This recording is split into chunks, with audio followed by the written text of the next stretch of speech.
Eu gostaria de convidar, então, para que venha ao palco, a fim de moderar este painel que tratará sobre o tema A Nova Regulamentação do Seguro-Garantia e o Fim dos Padronizados. O que muda para o administrador público? Esse é o tema que norteará as apresentações deste painel número 1. E eu gostaria de, acho que já posso convidar, gostaria de convidar para que venha ao palco, a fim de moderar as atividades deste primeiro painel. Por favor, venha ao palco o senhor João Girolamo, por gentileza. Diretor de Seguro Garantia da Suisse. Seja bem-vindo. Gostaríamos de convidar também os debatedores, iniciando com o senhor Henrique Machado, por favor, superintendente comercial da Potencial Seguradora.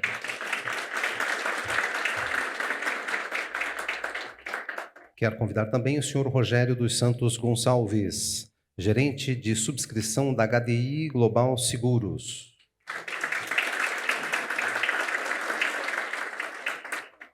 Convidar também o senhor Ricardo Lowell, sócio da Carcosta Albino e Rocha Advogados. Quero convidar também o senhor Diogo Ornelas, coordenador-geral de Grandes Riscos e Resseguros da SUSEP. Muito bem. Senhor moderador, para a condução dos trabalhos, o senhor tem a palavra. Bom dia a todos.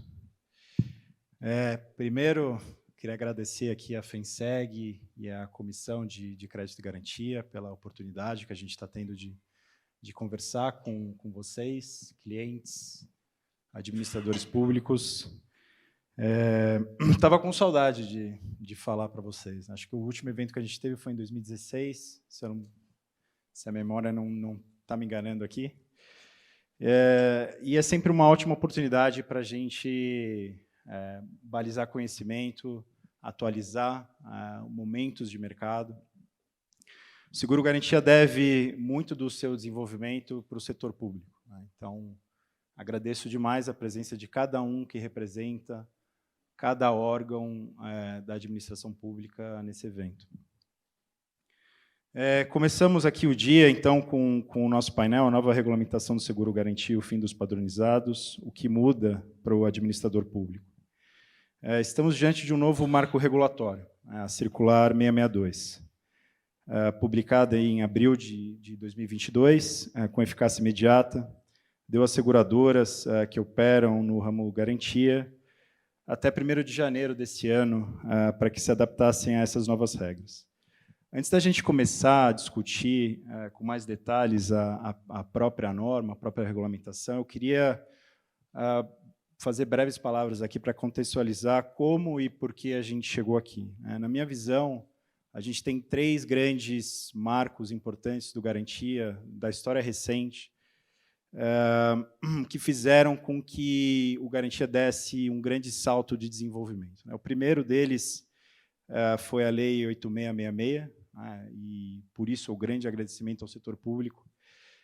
Foi ali que o Garantia ele começou a ter uma visibilidade muito maior, né? Ele começou a ter um mercado, um desenvolvimento de mercado importante, como uma das alternativas para garantir contratos administrativos.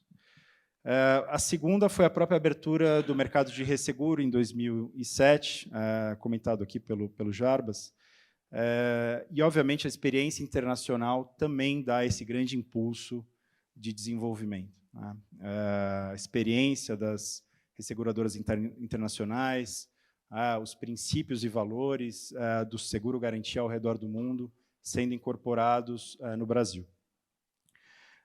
E, por último, mas não menos importante, muito importante, foi a chamada Lei da Liberdade Econômica, né, a 13.874, de 2019, que trouxe e reforçou princípios importantíssimos, e aí eu vou citar um aqui, a liberdade como uma garantia no exercício de atividades econômicas, vou citar mais um, a boa-fé do particular perante o poder público, né, que são, e esses princípios que norteiam essa lei, também trouxeram um contexto, um ambiente regulatório diferente para que o seguro-garantia, não só o seguro-garantia, mas de uma forma geral para o país, pudesse se desenvolver com menos amarras, com menos burocracia.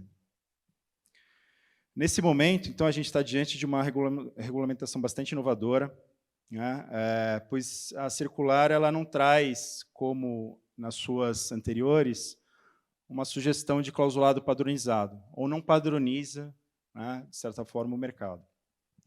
Ao contrário, né, mas sim ela traz conceitos e princípios que deverão ser obedecidos em conjunto a todo o ordenamento, como o nosso presidente aqui, Roque, já comentou, a diversas outras regulamentações administrativas da SUSEP, leis, né, como o Código Civil, entre outras normas, para que o clausulado seja construído. Então, nesse contexto, vou chamar aqui o Diogo, nosso colega da SUSEP, para responder algumas perguntas, e a primeira delas seria, Diogo, como é que você avalia a pertinência das mudanças que aconteceram no seguro-garantia, principalmente a 662? Bom, primeiramente agradecer, em nome da SUSEP, a possibilidade de participar, integrar o painel aí do evento promovido pela FENSEG, né? Acho que é bastante esclarecedor a gente trazer aí todas as partes que atuam no universo do seguro-garantia. A SUSEP, como bem comentado pelo João e pelo Roque também na exposição inicial, veio nos últimos anos fazendo toda a revisão do arcabouço regulatório de seguros, não apenas exclusivo e dedicado ao seguro-garantia, mas toda a gama, né, todos os seguros, toda a regulamentação dedicada aos seguros.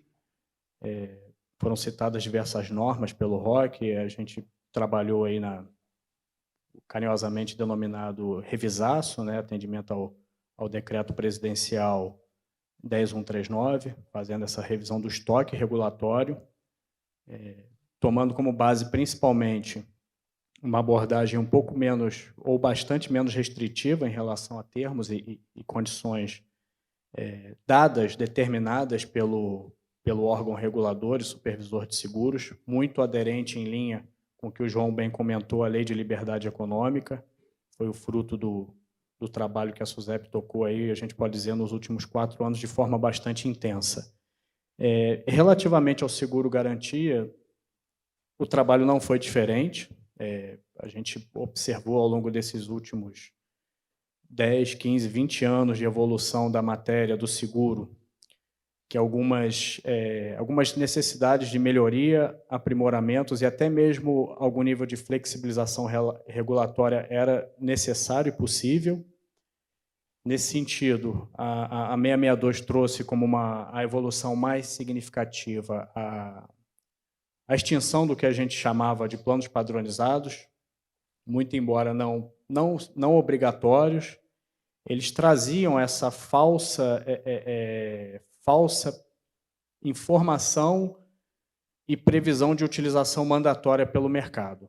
Então, a gente faz digamos assim, essa flexibilização maior pela circular 662, traz aí para a mesa, né, os verdadeiros protagonistas do seguro, que são os segurados e seguradoras, e no seguro-garantia, com a particular figura dos tomadores.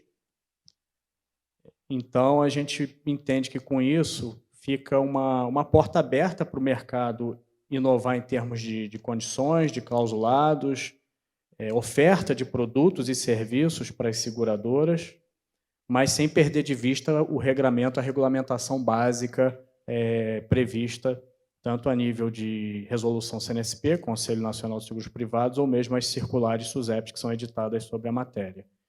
A gente vê que o seguro-garantia ainda, né, como todos os seguros no Brasil, ainda tem um potencial de expansão enorme, e eu acredito que com o trabalho, né, fruto da edição da 662, fica aí um caminho pavimentado para que o mercado se desenvolva de forma bastante adequada.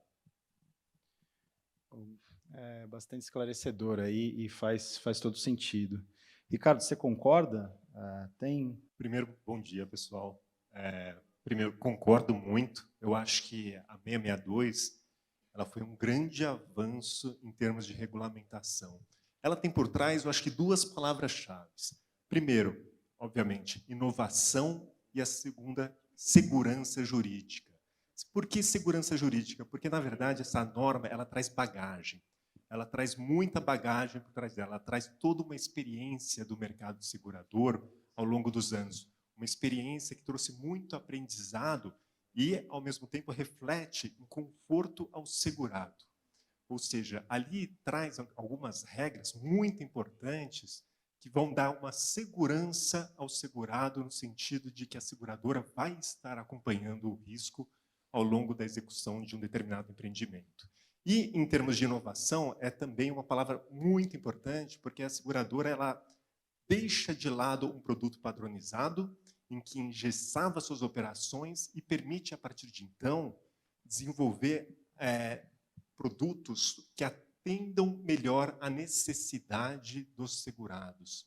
Ou seja, o segurado tem uma demanda, essa demanda ela pode ser bem trabalhada pelo mercado segurador e entregue, porque a gente nota que muitas vezes, quando a gente fala de seguros corporativos, quando existe um litígio entre segurada e seguradora, muitas vezes esse litígio ele nasceu não no momento do sinistro, mas no momento da contratação da apólice de seguro, no momento em que as expectativas do produto não estavam alinhadas. Segurado tinha uma expectativa em relação ao produto, aquela garantia, e a seguradora tinha uma outra. Eu até cito um exemplo que é uma ferida no mercado de seguros, que é o caso da ANEL.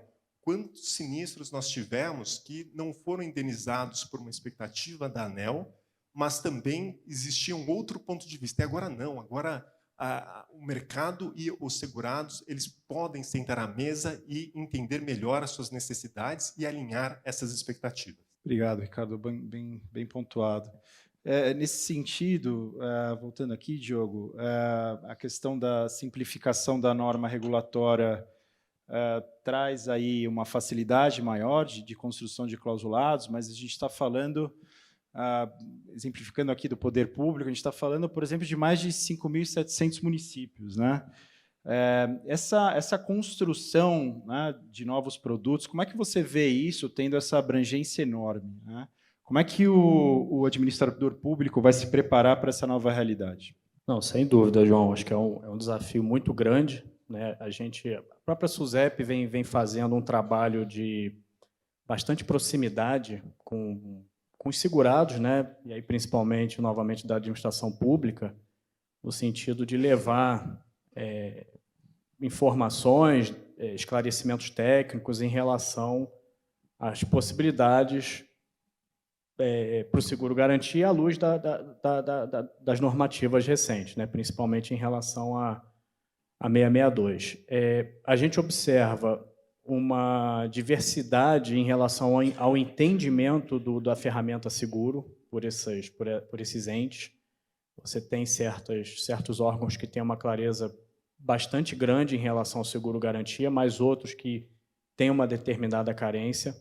Então, eu acho que o papel de todos, né, aí relacionando o próprio órgão regulador e supervisor, a gente pensa, inclusive, ainda é uma ideia, né, a gente tem que ainda alinhar com a nova administração da SUSEP, em buscar desenvolver um material técnico e esclarecedor afeto ao seguro-garantia, que eu acho que isso vai ajudar muito no entendimento da matéria por esses não contratantes, mas por quem exige o seguro-garantia.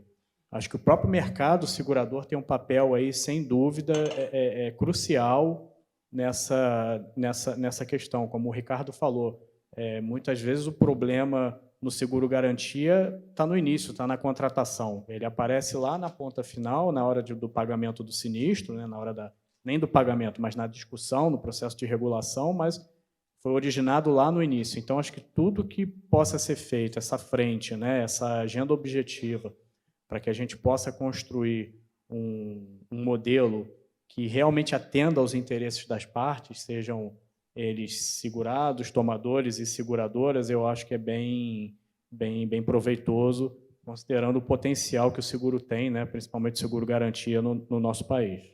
Legal. Henrique, e o papel da seguradora nesse contexto? O que você acha? Pessoal, bom dia. Primeiro, uma honra estar aqui, trocando algumas experiências com todos vocês aqui. João, a pergunta é ótima e eu acho que ela vem muito a calhar com o momento que a gente vem passando. Então, seguindo a linha que o Diogo falou, que o próprio Ricardo, o Roque comentou aqui anteriormente, as seguradoras elas têm um papel fundamental de mostrar o que a gente está cobrindo. Nós estamos passando por uma experiência bastante positiva lá dentro da federação, no sentido de sentarmos com alguns entes, estamos tendo algumas discussões até bem calorosas entre algumas seguradoras, com opiniões distintas, a fim de todos estarmos na mesma página. Nós, como brasileiros, nós temos que defender a cultura dos seguros, nós temos que defender que o seguro é feito para ter indenização, se assim devido. E nós não podemos deixar as discussões no momento mais caloroso, no momento onde que nós não temos mais uma parcimônia na conversa. Se naquele momento que já há um descumprimento, já há algo que já não está combinado, já não está sendo execuível. Então, essas discussões anteriores, então, mais uma vez reforçando o que o próprio Roque trouxe para a gente, fiquem à vontade de procurar a FENSEG, no sentido de termos sempre um clausulado que atenda às expectativas e às necessidades de todos. O seguro-garantia ele é feito para dar essa tranquilidade, para trazer o lastro necessário para todas as operações que nós temos, principalmente para os órgãos públicos, que são os nossos principais clientes, falando como seguradora. Bacana. Diogo, pegando esse gancho, então quer dizer que a seguradora talvez tenha o dever de analisar esse contrato e delimitar bem, deixar bastante claro a questão de quais riscos ela está cobrindo ou não dentro da própria pólice. Sem dúvida, João. Principalmente quando a gente fala do seguro-garantia, que é um seguro particular, seguro de 3 partes, né? O segurado exigindo ou reivindicando determinada condição, o tomador contratando em benefício do próprio segurado e a seguradora ali assumindo determinados riscos de acordo com a política de subscrição de cada companhia, né? Nesse sentido, a própria 662 ela ratifica a necessidade, né, a premissa básica em relação ao seguro de que ele deve observar, como regra geral, o objeto principal, seja ele um contrato, um processo, ou seja qual objeto se trate. É claro que, em comum acordo entre segurado e seguradora, pode haver alguma flexibilidade nesse sentido, mas, como regra geral, a gente tem essa necessidade de observância da aderência do seguro, né, vinculado ali ao objeto principal. Obrigado. Rogério, algum comentário aí sobre esse aspecto? Bom, primeiramente, bom dia a todos. Agradecer a presença, agradecer o convite da FENSEG para participar desse painel. João, o que eu tenho visto que o seguro-garantia tem se tornado um produto muito dinâmico em termos de necessidades que o mercado vem apresentando. Então, pegando um pouquinho mais lá atrás, você falou de um passado recente, eu vou começar aqui falando das circulares do IRB, antes lá da abertura do mercado de resseguro. O mercado foi crescendo, foi evoluindo, a gente teve a circular 232 de 2003, posteriormente a 477 de 2013 e a 577 de 2018, e agora a gente com a circular 662 de 2022. O que o Ricardo falou, que essa questão da experiência trazida para o mercado, é que ao longo desses anos a gente vem aprendendo, a gente vem também ensinando, compartilhando os nossos conhecimentos e a nossa experiência. E o que culminou agora com a circular 662 foi uma palavra que o Roque utilizou algumas vezes na fala dele e que resume o papel das seguradoras através da FENSEG, que é o diálogo. Tá? Quando se falou da circular 662, com essa flexibilização, falou assim, não, agora tudo é possível no seguro-garantia. E a gente, como seguradora, a gente abriu as portas para o diálogo. Esse diálogo ainda não se finalizou, a gente ainda tem muito o que conversar, como o Henrique falou. A gente está aberto aí aos segurados para que esse diálogo aconteça, para que a gente possa co-criar um produto de seguro-garantia que seja eficaz, não só para as seguradoras, mas também para os segurados e para os tomadores, as 3 partes que o Diogo falou aí, que estão envolvidas no seguro-garantia. Então, a gente tem evoluído muito e esse diálogo tem sido muito importante para a evolução, e nós, seguradoras, através da FENSEG, estamos abertos aí a continuar esse diálogo para que a gente possa desenvolver esse produto, que é importante para todos e principalmente para a economia do país. Obrigado, Rogério. Então, a gente vê aqui que a questão da complexidade dos clausulados, acho que sempre foi um ponto de atenção dentro do mercado e até de reclamações, né? Então, vamos explorar um pouquinho esse ponto. Vou chamar o Ricardo aqui para explicar um pouquinho para a gente. Nesse contexto, sob ponto de vista do segurado, né, que a gente comentou bastante, quais as características do seguro-garantia merecem mais atenção no momento da contratação? Bom, são algumas características que merecem atenção. Primeiro de tudo, eu acho que o mais importante é ler a apólice inteira. O sorte que a apólice de seguro-garantia ela não costuma ser longa, gente. Outro dia peguei uma apólice de seguro de automóvel que eu contratei, tinha mais de 100 páginas tranquilamente. O mesmo de Directors and Officers também. É uma apólice bem longa. Seguro-garantia é muito mais tranquilo, então esse é o lado bom. Mas, brincadeiras à parte, um ponto muito importante é o objetivo da apólice. Se esse objetivo da apólice está alinhado com os seus interesses. Então, o segurado, no momento da contratação, recebendo a minuta da apólice, às vezes a apólice ainda não foi emitida, dá uma olhada, verifica se justamente o objetivo está em linha. Mas qual é o objetivo do seguro-garantia? A gente sabe que o seguro-garantia é um seguro que visa garantir o cumprimento de obrigações, no caso, contratuais, né?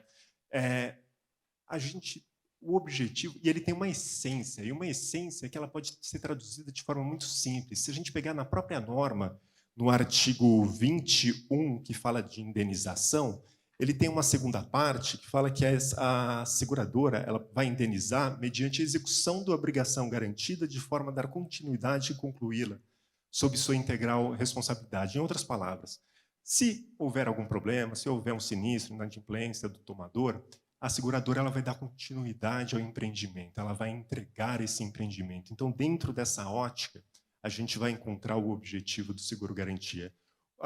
Sim, existe uma certa restrição do seguro. O seguro-garantia ele não se confunde, não pode se confundir com outros ramos de seguros. Então, por exemplo, quando a gente pega um seguro de responsabilidade civil, ele tem um outro propósito. Então, quando causa danos a terceiros, aqui no caso a gente está falando de obrigação contratual. Então, a gente quer ver justamente um determinado empreendimento sendo concluído. E, além desse aspecto, um outro ponto importante são as obrigações garantidas. Verifica se as obrigações garantidas identificadas na apólice estão em linha com o seu contrato. Se essas obrigações estiverem em linha, ótimo. O que, às vezes, a seguradora pode fazer é delimitar essas obrigações garantidas.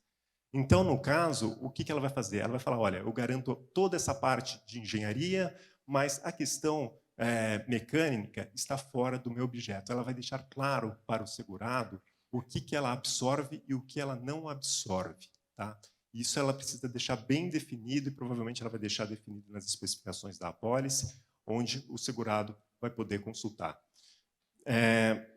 E essas obrigações garantidas, elas são interessantes porque, pelo próprio normativo da SUSEP, elas estão definidas que elas podem representar o todo do contrato, ou seja, pode representar todas as obrigações do tomador assumidas no contrato, ou pode representar uma parte. Essa parte pode ser justamente uma fase, uma entrega parcial, uma etapa, e isso é bom para o segurado, principalmente quando se fala em obras de longo prazo. Quando a gente está falando, por exemplo, de alguma concessão pública, você pode fasear essa entrega. A gente sabe que a seguradora, quando ela emite uma apólice, ela emite com um prazo determinado, até por uma questão por várias questões aí envolvidas. Então, até a questão de resseguro, que é um outro ponto importante no mercado que permite a absorção de tantos riscos, e a questão da cobrança do prêmio. Então, ela emite a apólice de seguro-garantia com essa vigência e não tem outra opção. Então, a opção é que essa vigência, de via de regra, tente compreender a obrigação garantida. Tá? E para você ter uma boa experiência nisso, no momento que você tem um empreendimento de longo prazo, principalmente quando a gente pensa em concessão, tente fasear essas obrigações que vão gerar essa apólice de seguro-garantia. Até por um lado interessante, porque se você simplesmente contratar várias apólices, independente da fase do seu projeto, pode ser que num período do ano você tenha que renovar, mas aquela fase esteja não concluída. E haver uma discussão de qual seguradora é responsável por um suposto inadimplemento do tomador. Então, será que é a primeira que emitiu a apólice ou é a segunda que emitiu a apólice? Então, para não dar dor de cabeça nesses projetos de longo prazo, tentem segmentar o empreendimento, que isso vai dar muito certo. Isso, inclusive, já foi objeto de parecer de Procuradoria-Geral do Estado de São Paulo, relacionado à Artesp, que ela fez uma consulta pública. Outro ponto importante é o prazo de vigência. O prazo de vigência, como eu disse, vai ser determinado pela apólice. Mas, se esse prazo de vigência for inferior à da obrigação garantida pela seguradora, então imagina que eu garanto toda a construção de uma ponte. Só que essa ponte, a minha vigência da apólice vai terminar até tal data, que é antes da conclusão dessa ponte. A seguradora ela tem obrigação de manter essa garantia, ou seja, ela vai ser obrigada a renovar a apólice, o que traz muita segurança jurídica ao segurado. Ou seja, essa regra não vale apenas para uma apólice de seguro-garantia de execução de fiel cumprimento. Ela vale para qualquer modalidade. Isso é uma regra geral para o ramo de seguro-garantia que foi tratado pela 662. Então, não é agora a apólice de segmento judicial, não é de concessão, para qualquer modalidade. E é por isso que não adianta, por exemplo, num contrato de concessão, que pode ter, por exemplo, uma validade de 30 anos, você querer que a apólice tenha vigência de 30 anos. Isso não vai acontecer. Então, vamos fasear essas obrigações dentro do contrato de concessão para você ter uma experiência mais positiva e conseguir uma oferta maior de apólice de seguro-garantia. Outro ponto importante são riscos excluídos e perda do direito segurado. Riscos excluídos, eles têm que estar bem expressos na apólice, eles têm que estar de forma bastante clara. A gente sabe que alguns deles são clássicos na apólice de seguro-garantia. Então, por exemplo, se a inadimplência do tomador for causada por um ato do segurado, o segurado pode perder direito à indenização. Então, é importante ter em mente que existe um princípio que norteia qualquer contrato de seguro, que é o princípio da estrita boa-fé. Pensa que o segurado, para ter direito à indenização, ele tem que tratar com a máxima boa-fé nessa relação jurídica. Então, ele tem que ser muito transparente com a seguradora, ele precisa manter a seguradora informada de qualquer desvio. Então, olha, houve uma alteração do risco, comunica a seguradora, até para preservar aí o seu direito. E também, quando a gente fala de riscos excluídos, eles vão... o que mais a gente pode tratar? Isso, a SUSEP ela traz na 662 dois pontos, só que esses 2 pontos, um deles, por exemplo, é quando justamente a obrigação descumprida não for do tomador. Mas isso também nunca vai ser objeto de indenização de uma apólice de seguro-garantia, porque a apólice de seguro-garantia ela só vai cumprir as obrigações assumidas pelo tomador, não por outras partes, via de regra. Obrigado, Ricardo. Acho que já deu para ter uma boa ideia aqui da estrutura da apólice. Henrique, acho que tem 2 pontos que eu queria abordar aqui ainda nas características. Um tema que foi sempre debatido foi a questão da alteração e atualização de valores. Você acha que a 662 ela abordou esse assunto da melhor forma? Como é que na sua visão, está colocado? A questão da atualização foi prevista agora dentro da 662. Era um tema que tínhamos discussões com os clientes, com os corretores de seguro, da necessidade de termos essa atualização. Dentro da 662 é citada a obrigação, então agora não há o que se discutir sobre do direito da seguradora em realizar a emissão do endosso e a cobrança do prêmio sobre essa atualização do valor da garantia. Ainda tem algumas características, mas eu vou deixar para os outros painéis, principalmente da expectativa e caracterização de sinistro. Acho que os painéis que vão falar aí de retomada podem entrar melhor no assunto. Bom, com todas essas mudanças aí, com possibilidade de criação de novos produtos, é um cenário bastante desafiador também para as seguradoras, né? Rogério, você como subscritor experiente do mercado, aí já passou também por algumas seguradoras, na sua opinião, tendo em vista a entrada em vigor da 662 e futuramente da própria nova lei de licitações, como as seguradoras se posicionarão acerca das políticas de subscrição e mitigação de risco, na sua opinião? Bom, João, falando sobre a posição das seguradoras, eu não quero aqui generalizar, porque cada seguradora tem as suas políticas de compliance, de subscrição, tem o seu contrato de resseguro específico, então tem que se respeitar as condições definidas nos seus contratos de resseguro. Mas, de uma maneira geral, como as seguradoras elas vão passar a ter uma exposição maior nos riscos assegurados, a tendência é que alguns pontos de atenção sejam levantados no processo de subscrição da seguradora. Acho que o primeiro ponto é a análise do tomador propriamente dito. Então, aqueles 6 do crédito, 6 do cadastro, cada vez mais eles vão ser importantes no processo de análise dos tomadores, né, das empresas que estão sendo contratadas. Então, a questão da capacidade, né, a experiência que aquele tomador tem na execução daquele determinado contrato, a parte econômico-financeira, que não tem como a gente deixar de lado, tá? Então, a análise dos balanços, da situação econômico-financeira da empresa, a questão de caráter, como ela vem se comportando no mercado em termos de honrar os compromissos com seus fornecedores, com bancos.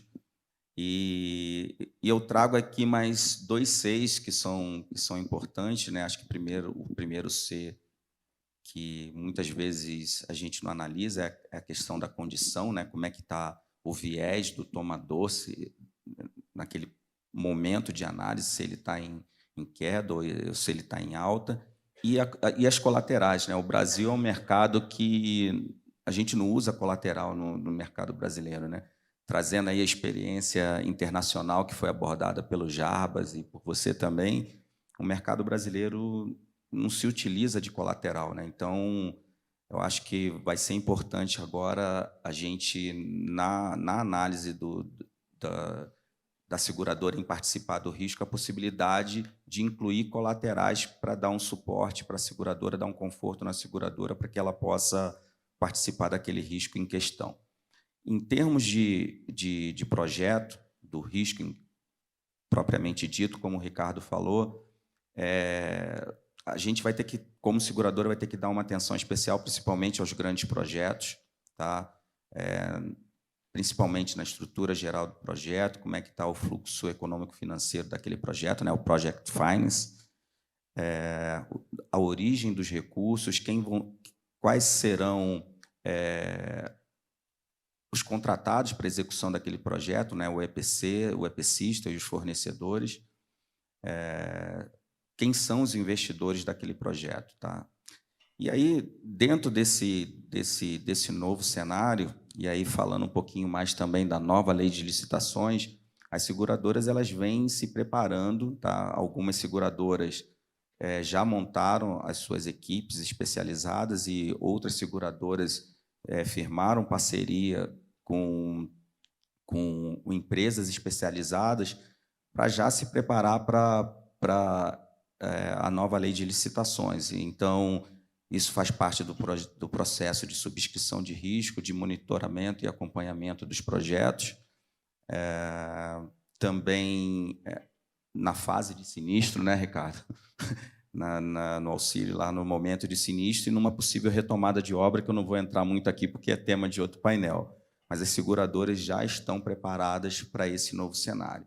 Eu acho que o mais importante é que todos nós aqui, a gente chegue ao entendimento que todas as partes envolvidas num projeto têm a responsabilidade sobre a gestão de risco daquele projeto.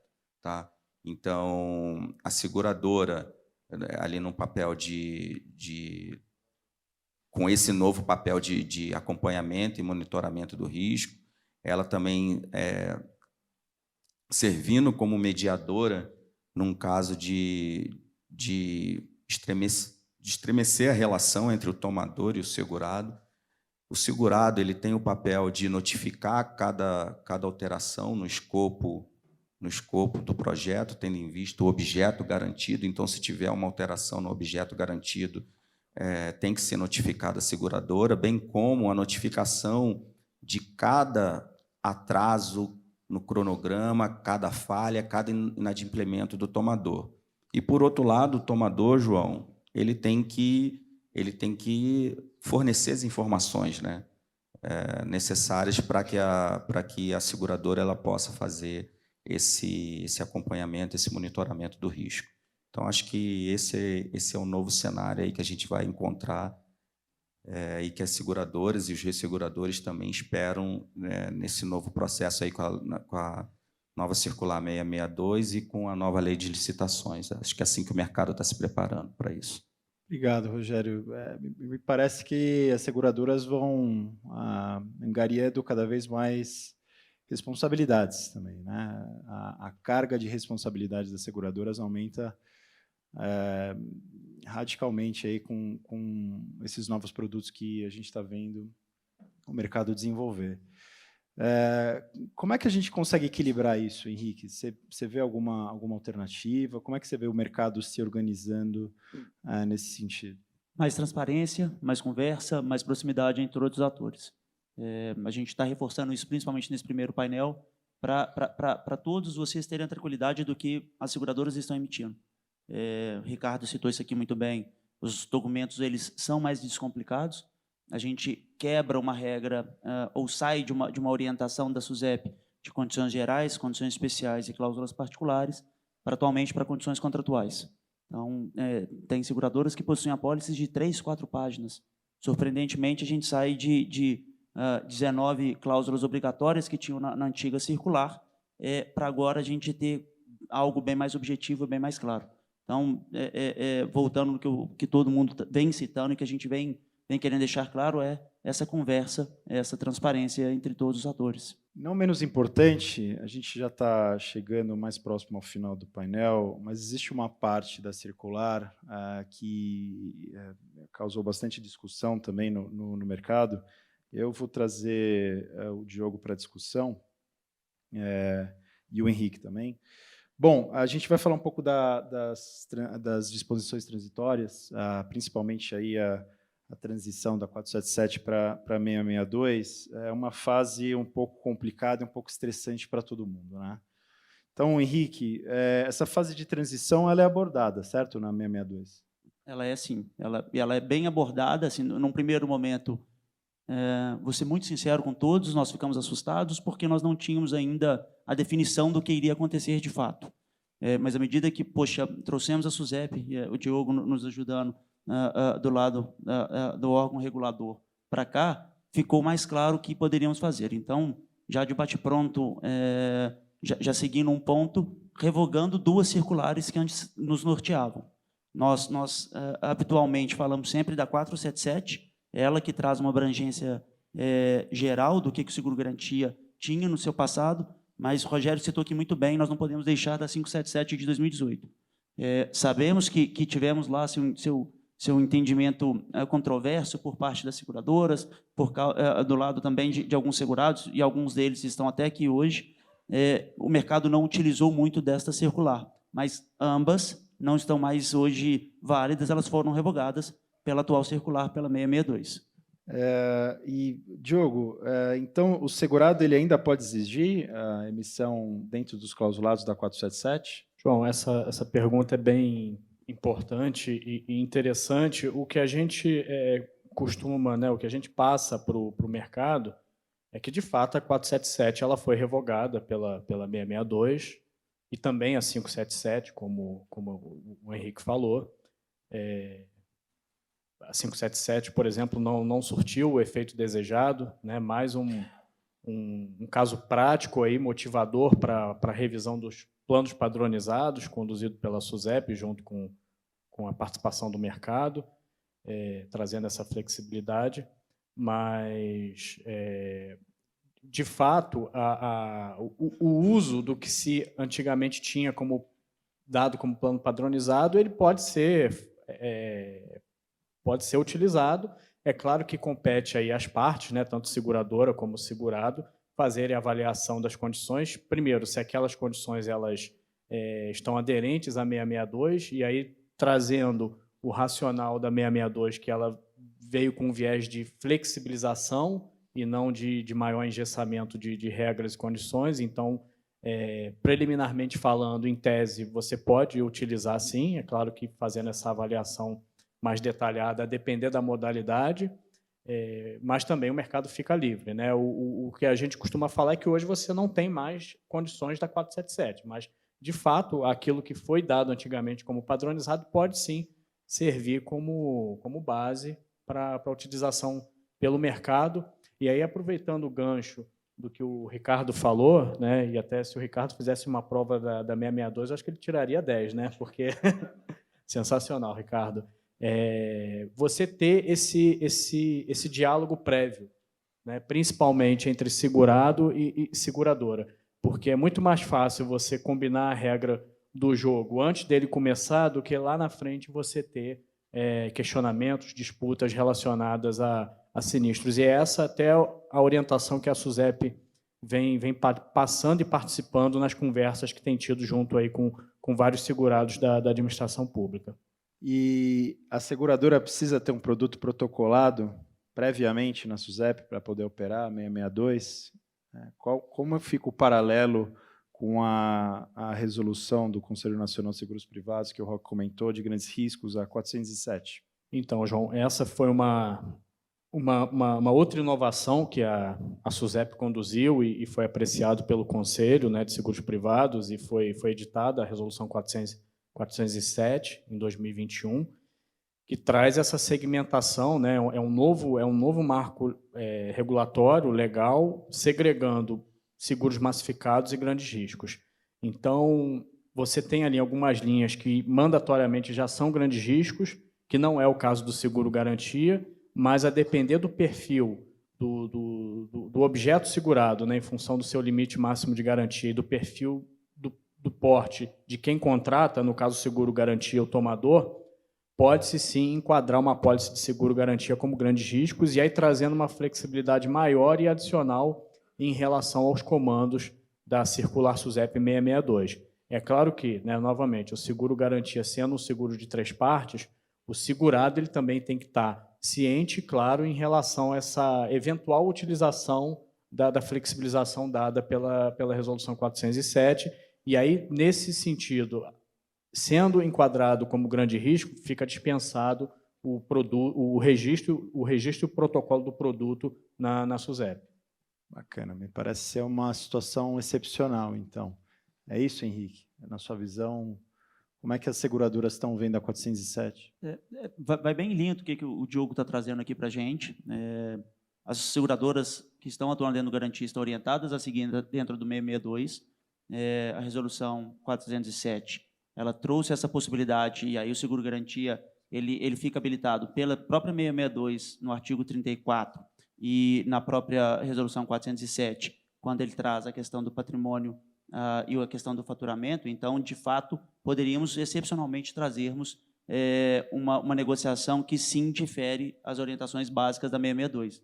Então, é mais uma flexibilização, é mais uma modernização que, neste caso, é impossível termos no final uma negociação. Então, assim, já de bate-pronto, as negociações elas já se iniciam dentro deste clausulado, que é, de fato, algo pontual. Obrigado, pessoal. Eu vou guardar uns minutinhos aqui, caso a gente tenha alguma pergunta na plateia. A gente pode abrir para perguntas agora. Bom dia, Rafael Denite. Bom dia. Acho que é o Ricardo que comentou um pouquinho que a nova circular traria como uma nova posição das seguradoras acompanhar mais de perto a execução contratual, correto? Na prática, quais seriam as ações que a seguradora poderia ajudar o público com esse acompanhamento mais de perto? Alguns exemplos. Lógico que não vai ser qualquer obra que a seguradora vai acompanhar de perto. Isso vai depender muito da complexidade do porte da obra. Então, se a gente estiver falando, talvez, de uma reforma, de uma escola pequena, não vai existir esse acompanhamento de perto. Mas se a gente estiver falando de um grande vulto, provavelmente esse acompanhamento ele pode acontecer de diversas formas, tá? Ele pode ser desde uma equipe da seguradora de engenharia que acompanhe o progresso do andamento da obra, então verificar se existe algum desvio e, ao mesmo tempo, acho que é importante quando a gente fala de obras que o segurado ele precisa enxergar essa operação em pelo menos duas fases, né? A fase pré-contratual, em que ele vai observar se todas as informações da apólice atendem ao interesse segurado, e a fase contratual, que é justamente esse acompanhamento, é o dever de transparência. Pensa que a seguradora é quase uma sócia sua. Ela quer também ver o empreendimento concluído. Para isso, precisa existir uma troca de informações, uma transparência. Quanto maior o fluxo de informações trocado entre as partes, melhor o resultado. Por quê? Muitas vezes a gente percebe, isso também falando por experiência em regulação de sinistros, que o sinistro poderia ter sido evitado se a informação tivesse sido recepcionada com mais antecedência. Tá? Então, muitas vezes a gente chega no caso e o tomador já não está nem no canteiro de obra. O tomador já desapareceu. Se ele desapareceu, o que a seguradora vai fazer? Quais medidas? E hoje, até pela lei de licitações, ou mesmo a 662, a seguradora pode, e dependendo da situação, deve agir como uma mediadora. Nós temos, já várias seguradoras aqui já têm essa experiência de mediação. Ou seja, ela coloca na mesa as duas partes, conversam e acham aqui um denominador comum, justamente para entregar o empreendimento. Então, nessa segunda parte de acompanhamento, de prestar as informações com a celeridade necessária à seguradora, não é só uma questão de você preservar a sua cobertura no contrato de seguro. É uma questão de você ver o seu empreendimento pronto. E eu acho que esse é o diferencial do seguro-garantia. Não é à toa que o seguro-garantia é a única opção quando a gente fala de obras de grande vulto pela nova lei de licitação. A gente não está falando ali de caução, nem fiança bancária, a gente está falando de seguro-garantia porque ele traz essa inovação, ele traz esse diferencial. Obrigado. Obrigado, Ricardo. Bastante esclarecedora. Obrigado. Eu queria fazer uma pergunta, acho que a gente está no momento oportuno para perguntar para o Ricardo e para o Diogo também. A gente tem observado, vocês falaram agora no final da resolução CNSP 407 de grandes riscos, né? Particularmente, na minha opinião, um grande avanço, mas que infelizmente está aí sob júdice com uma ação direta de inconstitucionalidade. O que nós temos percebido, Diogo, no diálogo com os segurados? Considerando que essa resolução ela traz uma liberdade maior do que a 662, algumas discussões que nós estamos tendo no âmbito da 662, sobretudo pela necessidade de se cobrir a 621, a 440, a 668 e assim por diante, elas seriam absolutamente superadas pela facilidade de diálogo e de você ter maior liberdade no âmbito da 407. Não obstante, a gente tem percebido por parte dos segurados um receio, e muito provavelmente o receio de, puxa, eu vou utilizar a 407 e se ela for declarada inconstitucional? Como é que fica a minha garantia? Então, eu queria deixar essa pergunta para vocês, que acho que seria importante para os segurados, né? Até para a segurança jurídica, que a gente está falando muito. E se eles optarem por essa garantia, que no momento da contratação traz uma liberdade maior de diálogo, e posteriormente foi declarada a inconstitucionalidade. Como fica o segurado com essa garantia? Essa é a pergunta. Ô, Roque, a pergunta é muito boa e bastante crítica, né? Assim, bem sensível, né? O SUSEP vem acompanhando os desdobramentos aí da ADI, né, sobre a 407. O que a gente tem de fato é que a norma continua valendo, ela está valendo até que seja aí apreciada pelo STF. A gente não sabe, de fato, qual vai ser a conclusão sobre a questão, mas o que a gente pode dizer, né, assim, sempre que há alguma modificação regulatória, na linha de que qualquer modificação ela é vista para frente, né, não para trás. Então, em tese, você tem que garantir aí a continuidade dos riscos, né, emitidos com base naquela normativa, considerando que são, como se diz aí, atos jurídicos perfeitos. A gente não vê, por enquanto, nada diferente em relação a isso, a depender aí da decisão do STF em relação a suspender os efeitos da 407. Isso acontece com outras normas, até mesmo legislação, você não olha para trás, você olha para frente, e aí esse é o nosso entendimento inicial, tá? Mas caberia uma avaliação jurídica um pouco mais aprofundada, mas do ponto de vista técnico é esse. Eu também vou nessa mesma linha, Diogo. Bom, primeiro você sabe bem, Roque, que a OAB proíbe a gente de garantir qualquer coisa, né? Então, principalmente aqui no Brasil, nós advogados não colocamos a nossa mão no fogo para definir o resultado. Lógico que a gente se depara com esse tipo de ação e se pergunta como ela pode estar lá, como ela pode estar em pé diante de tanta falta de argumentação jurídica. A peça dessa ação direta de inconstitucionalidade é uma peça que, infelizmente, ela só tenta provocar realmente um atraso no desenvolvimento, não apenas do mercado segurador, mas do país, porque a gente percebe, a gente sabe muito bem que países desenvolvidos possuem um mercado de seguros forte presente. E no Brasil, ele comparando, inclusive com países vizinhos aqui da América do Sul, a gente tem claramente, obviamente a FinSeg sabe os números exatos, mas que a penetração ainda nos seguros de danos dentro da nossa economia é baixa. E você ver revogada essa resolução não seria favorável ao setor, até porque a gente está falando aqui não de consumidores hipossuficientes, a gente está falando aqui de grandes empresas que conhecem muito bem os seus riscos. E a gente, de fato, a gente não sabe o que provavelmente, se houver um desfecho negativo com a declaração de inconstitucionalidade da resolução, a gente teria que tomar uma providência, provavelmente substituir essas apólices por outras que daí atendam o ordenamento. Posso perguntar? Por favor. Sim, por favor. Vocês trouxeram tantas inovações, tantas coisas de descomplicar, flexibilizar, bastante interessante, principalmente nesse ramo de seguro, que ele é providencial, sem dúvida, melhor do que fiança bancária e tudo mais. Mas aí, puxando esse questionamento do Roque, né, da 407, linkando com a 662, e, por último, com a PLC 2917, como é que vocês veem esse cenário, com todo esse avanço, todo esse progresso que vocês já fizeram, com essa situação aí, da 407 e da PLC 2917?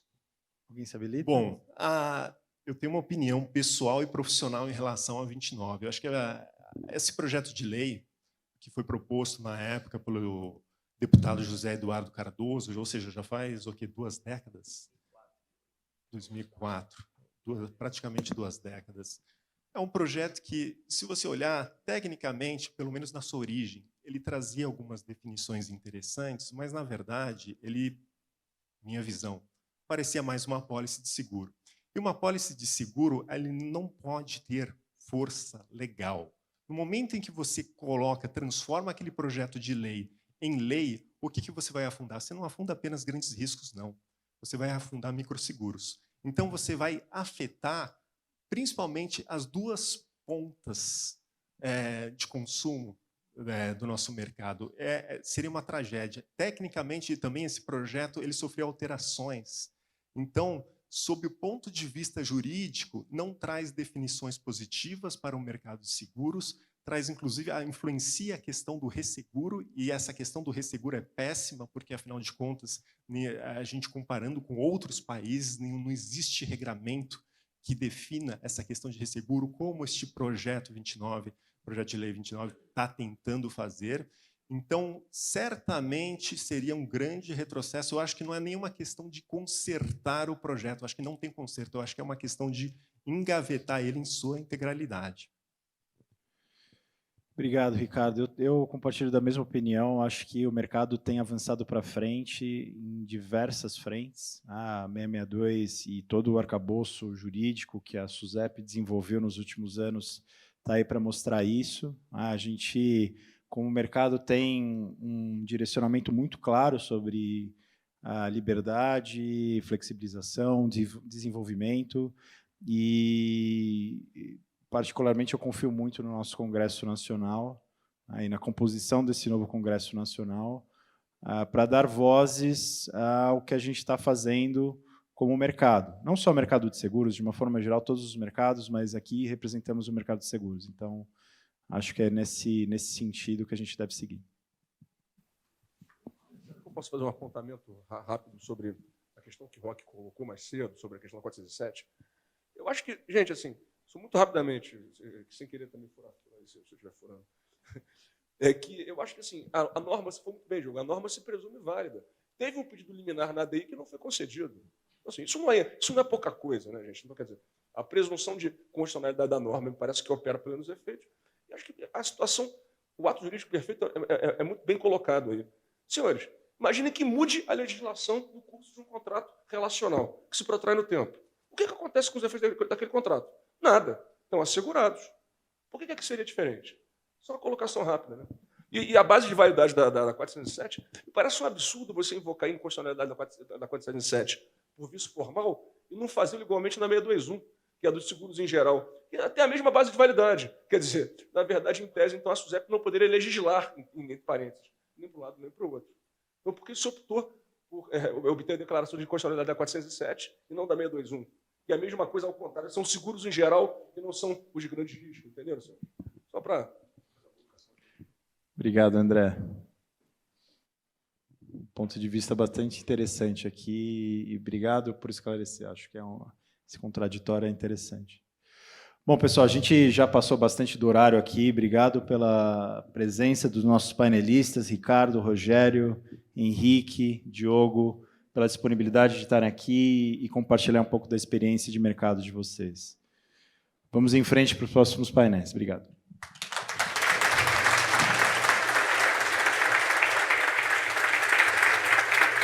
Obrigado, senhores. Bem, este foi o primeiro painel, senhoras e senhores. Apenas o primeiro painel. Queremos agradecê-los aos integrantes desse primeiro painel, que está aqui compartilhando conhecimento, impressões, aqueles que também direcionaram as suas perguntas. Muitíssimo obrigado. Senhores, conforme a nossa programação, nós teremos agora um intervalo para um café, que já está sendo oferecido aos senhores e às senhoras aqui no foyer. Para esse café foi reservado 20 minutos. Pedimos a compreensão de todos para que a gente retome no horário previsto. Obrigado e até daqui a pouquinho.